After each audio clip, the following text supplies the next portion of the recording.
இன்றைக்கி என்னோடய சேனலில் மினி vlog தான் பார்க்க போகிறோம். இன்றைக்கி நாங்கள் எங்கே போகிறோன்னா என் ஃப்ரெண்டோட குலதெய்வம் கோயிலுக்கு தான் போகிறோம். அங்கே போகலாம். போகிற வழியில் குட்டீஸ்லாம் ஜாலியாக டான்ஸ் ஆடிட்டு இருந்தாங்க.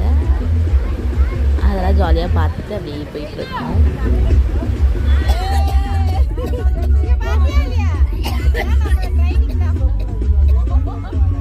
மக்களே போய்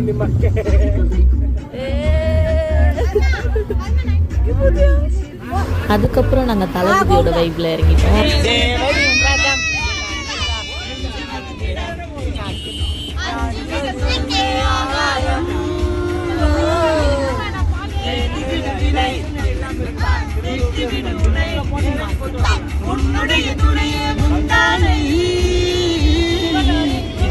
அதிசய பொலி